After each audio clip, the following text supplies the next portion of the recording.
ფაქტობრივად ყოველ დღე ვხედავდი განოს და კოტეს, იმიტომ რომ ჩემი პირდაპირ ეთერი რომ თავდებოდა, ესტაფეტას გადავცემდი ხოლმე, შემდეგ ისინი შედიოდნენ პირდაპირ ეთერში.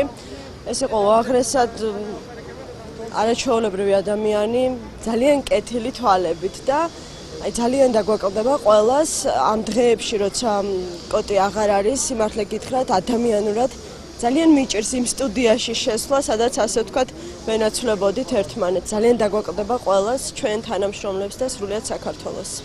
როდესაც დაიწყო მისი შემოქმედებით ცხოვრების ყველაზე აღმავალი ხანა, სწორედ მაშინ წავიდა ამ ქვეყნიდან. არის მთელი ჩემი შეგნებული ცხოვრება მაკავშირებს კოტესთან და განო და მე მთელი ბავშვობა და მთელი სტუდენტობა ერთად გავიზარდეთ და უახლოეს მეგობრები ვიყავით და ზუსტად მახსოვს როგორ მოვიდა, როგორ თხოვა ხელი ის საოცარი ფეიერვერკი, რომელიც შეეძლო კოტეს გაეკეთებინა და ყველაზე მნიშვნელოვანი არის, იცით, არასოდეს არავისთვის ცუდი არ უნდა და ყოველთვის ყველაფერი უხაროდ და სხვისი წარმატება. ნამდვილად ჰქონდა ბედნიერება მასთან შეხვედრის და იმ შეხვედრიდანაც სწორედ ისეთი დარჩა, როგორც ყველა ჩვენთაგანის გულში მართლაც ხალასი, კეთილი, გულწრფელი, თავის ქვეყანაზე, ოჯახზე და საქმეზე შეყვარებული ადამიანი და ძალიან მტკივა გული მთელ საქართველოსთან ერთად მართლა, რომ ესეთი ღირსეული, კარგი, ნამდვილი, ვაჟკაცი ადამიანი წავიდა ამ ქვეყანაში.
კოტე თოლორდავა დაკრძალეს.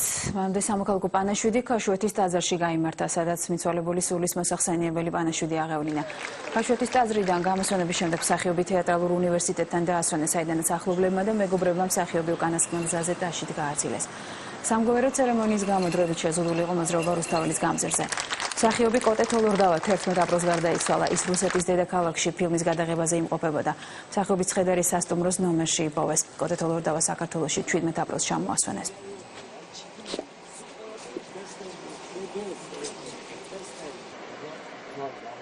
ხალხი უყვარდა და ხალხთან ურთიერთობა უყვარდა ძალიან და ის აჟიოტაჟი, ის გარშემო რაც არის და ის პრესის ყურადღებას და რაღაცა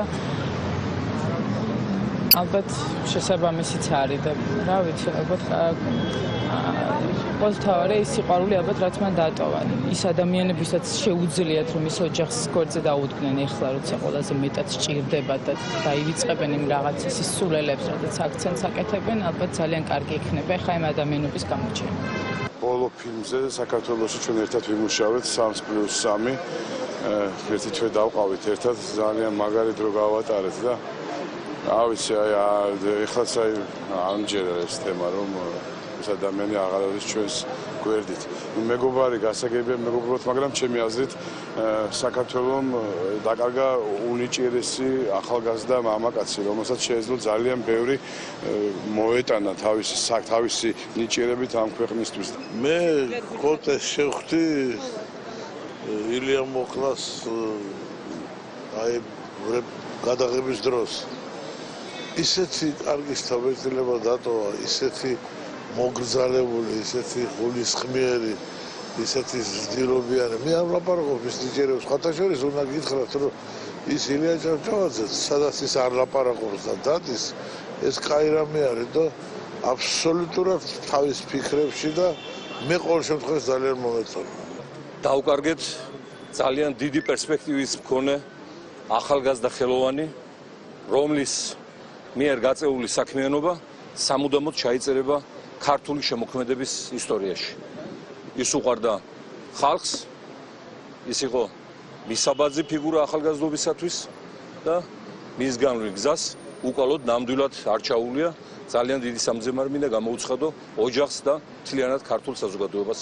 ხალასი, კეთილი, გულსფელი, თავის ქვეყანაზე, ოჯახზე და საქმეზე შეყვარებული ადამიანი და ძალიან მტკივა გული მთელ საქართველოსთან ერთად მართა, რომ ესეთი ღირსეული, კარგი, ნამდვილი ვაჟკაცი ადამიანი დავიდა. კოტე თოლორდავას დღეს ოჯახის გადაწყვეტილებით საბურთალოს სასაფლაოზე დაკრძალავენ. სამოქალაქო პანაშვიდი ქაშვეთის ეკლესიაში პირველ საათზე დაიწყო. კოტე თოლორდავას ხსოვნას პატივი კოლეგებმა, პოლიტიკოსებმა და რიგითმა მოქალაქეებმა მიაგეს მსახიობი მაისში 36 წლის გახდებოდა. კოტე თოლორდავა მოსკოვში 11 აპრილს გარდაიცვალა, ის რუსეთის დედაქალაქში ფილმის გადაღებაზე იმყოფებოდა. მსახიობი გარდაცვლილი სასტუმროს ნომერში იპოვეს. გარდაცვალების მიზეზად ოჯახი მის გადატვირთულ სამუშაო გრაფიკს ასახელებს. ჩვენ დღეს ვაცილებთ ადამიანს, რომელსაც ძალიან ბევრი ქონდა გასაკეთებელი რა და ძალიან სუდროს წავიდა ჩვენგან. თუ კი ვინმეს კოტეს პატივისცემა უნდა, იცოდეს რომ მისი ოჯახის გვერდში დგომით ყველაზე დიდ პატივს უცემს, იმიტომ რომ კოტე იყო ერთადერთი, ვინც ამხელა ოჯახს პატრონობდა. ძალიან ცუდი ამბავია, რაც მოხდა და იმედი მაქვს, რომ ის ადამიანებისაც შეუძლიათ რომ ის ოჯახს გვერდზე დაუდგნენ ახლა როცა ყველაზე მეტად სჭირდება და დაივიწყებენ იმ რაღაც ის სულელებს, რადგან აქცენტს აკეთებენ, ალბათ ძალიან კარგი იქნება ხა იმ ადამიანების გამოჩენა. დავკარგეთ ძალიან დიდი პერსპექტივის მქონე ახალგაზრდა ხელოვანი, რომლის მიერ გაწეული საქმიანობა სამუდამოდ ჩაიწერება ქართული შემოქმედების ისტორიაში.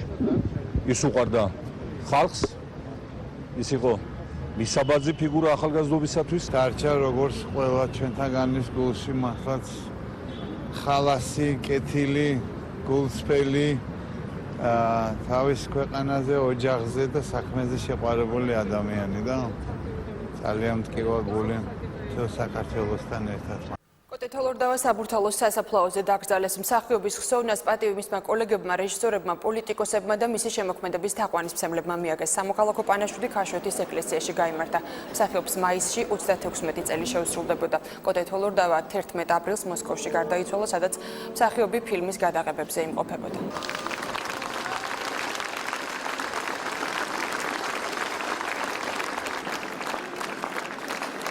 არასოდეს არავისთვის სუდი არ უნდა და ყოველთვის ყველაფერი უხაროდ და სხვისი წარმატება. და ამიტომ ძალიან გულსად კენია, როდესაც ესეთი რაღაცა არაფრის გამო მიდიან ადამიანები ამ ქვეყნიდან. აღმავლობის გზაზე დაემართა ეს სამწუხარო ამბავი და რა ვიცი, უზიარებ რა თქმა უნდა მის ოჯახს, მის ყველა ახლობელს და მთელ საქართველოს აი ამ ძალიან ნიჭიერი ადამიანის გარდაცვალებას. მინდა რომ გვერდში დაუდგეთ, იმიტომ რომ ოჯახი ეხლა დარჩა კოტეს გარეშე. ჩვენ მთელი საქართველო, მთელი სამეგობრო, თეატრალური და კინო საზოგადოება, მაგრამ გთხოვთ რომ არის რაღაც პრობლემები და მოდით ერთად დაუდგეთ ეხლა ოჯახს.